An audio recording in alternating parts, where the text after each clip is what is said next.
If he votes for Labour's motion this afternoon, that investigation can start. Will he vote for it, or will he vote for another cover-up? Good day, everyone. If you thought British politics was already a bit of a circus, hold on to your hats because the big top has just collapsed. No one inside the House of Commons could actually believe what they were witnessing. Not the MPs on the green benches, not the clerks at the table, and certainly not the weary journalists in the gallery who have seen it all. Moments ago, the Prime Minister of the United Kingdom did the unthinkable. He lost his composure so spectacularly that he shattered one of the most sacred conventions of our democracy. We are talking about a total institutional meltdown that has left Westminster in a state of absolute paralysis.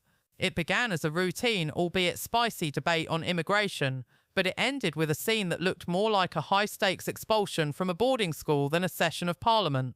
Quick favour, if you're loving this, hit that subscribe button.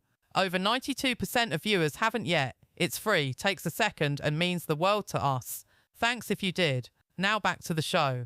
The spark, Farage's cold critique. The atmosphere was already electric, thick with the kind of tension you only get when the government knows it is on thin ice. Nigel Farage rose to speak, and for those expecting his usual theatrical fireworks, they were sorely disappointed. He was calm, measured, and terrifyingly deliberate. He didn't shout, he didn't need to. He simply delivered a pointed, surgical critique of Labour's border policy, accusing the government of a cocktail of confusion, weakness, and a blatant betrayal of public trust. He spoke about broken promises and uncontrolled crossings, painting a picture of a nation paying the price for a lack of leadership.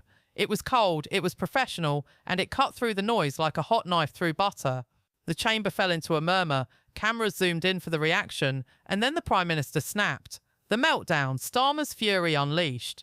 Instead of a rebuttal filled with figures, policy, or even a bit of classic political deflection, Sir Keir Starmer rose with a face like thunder. His voice wasn't just sharp, it was strained, almost trembling with a level of aggression we have never seen from the former Director of Public Prosecutions. He didn't even bother challenging Farage's arguments. Instead, he went straight for the jugular, attacking the man himself. He accused Farage of undermining the nation, poisoning public debate, and quite ironically, betraying Britain. A collective gasp rippled through the chamber.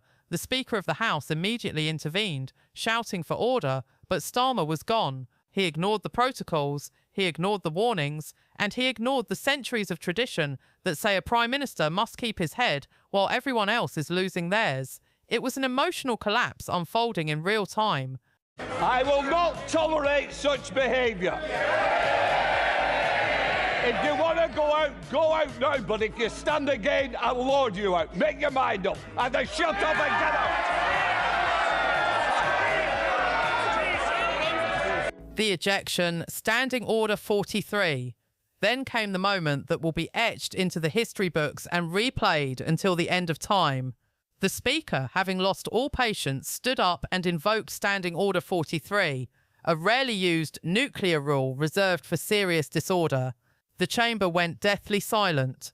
In a scene that defies modern political memory, security officers actually entered the floor of the Commons.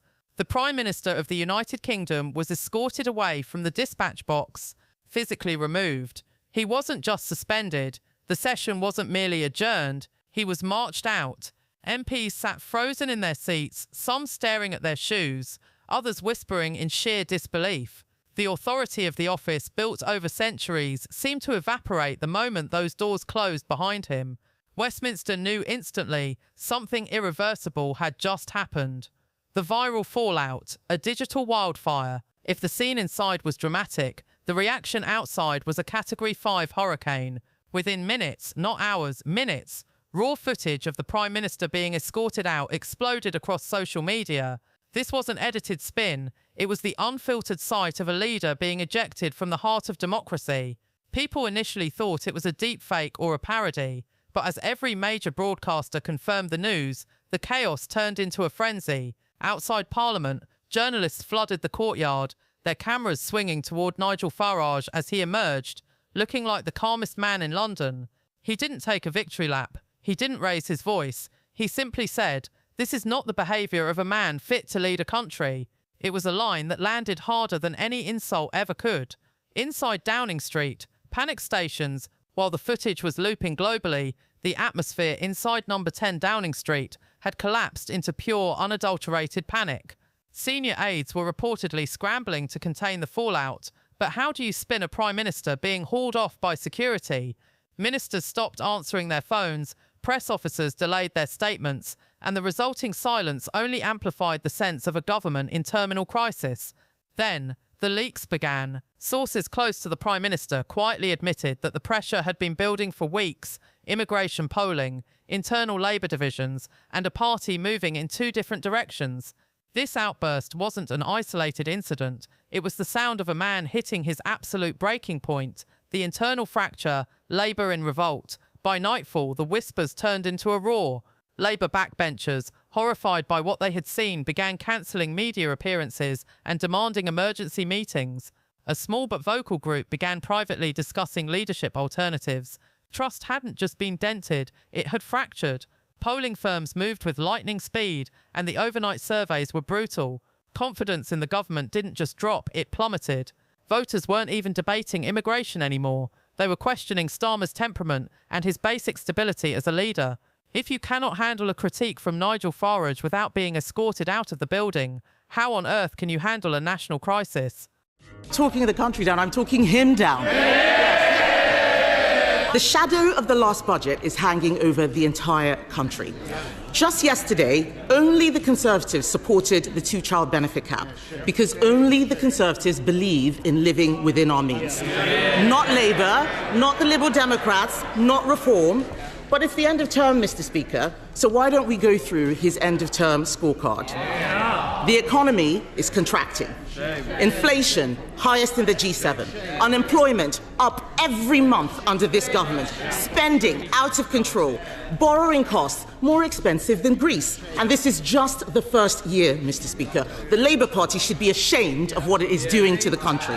They can shake their heads as much as they like. The fact is, this summer, they're going to have to go to their constituents and explain why they've been making such a mess over the last 12 months. And isn't the case, Mr. Speaker, that the worst, given that this is just their first year, the worst is yet to come? The contrast.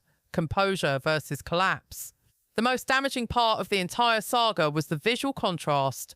Nigel Farage didn't need to say another word. He simply allowed the footage to do the heavy lifting. On one side, you had a man who remained seated and expressionless, following every rule to the letter.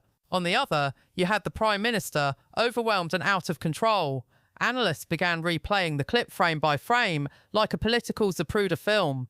Commentators asked the same question on every channel. If this is the reaction to a debate, what is the reaction to a war, a financial crash or a pandemic? By the next morning, reports of resignations from advisory roles began to surface, and Labour's internal messaging was a mess of conflicting instructions. The structural crisis, a leader alone. As the sun rose the following day, the embarrassment had hardened into a structural crisis for the Labour Party.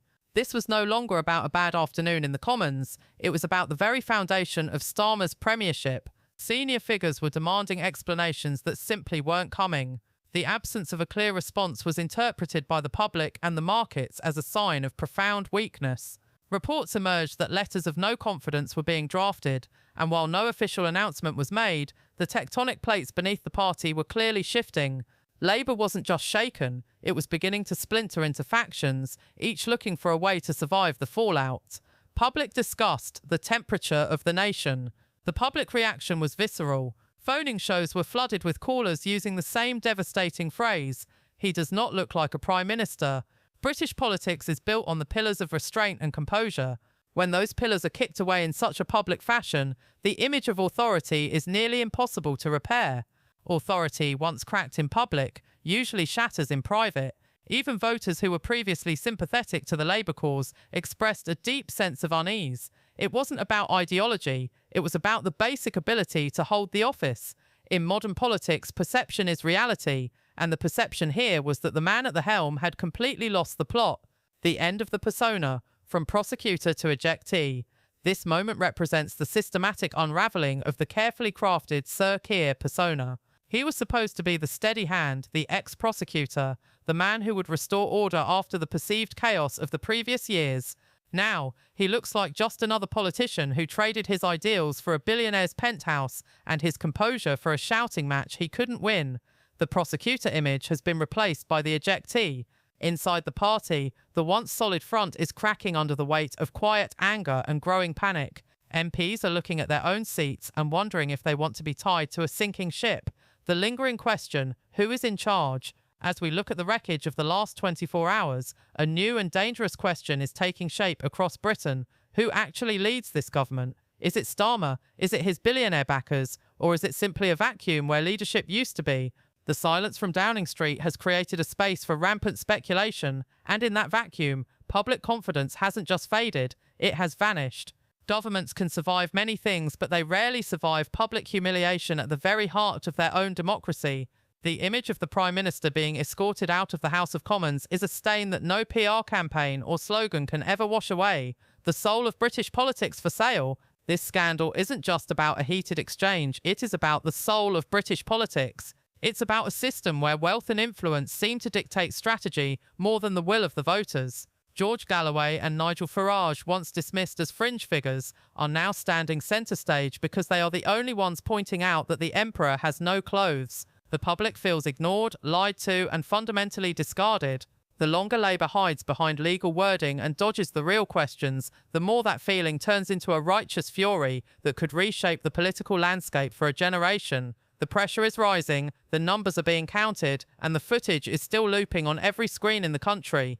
This story is far from over. In fact, it feels like it's only just beginning. Thank you for watching the British Report.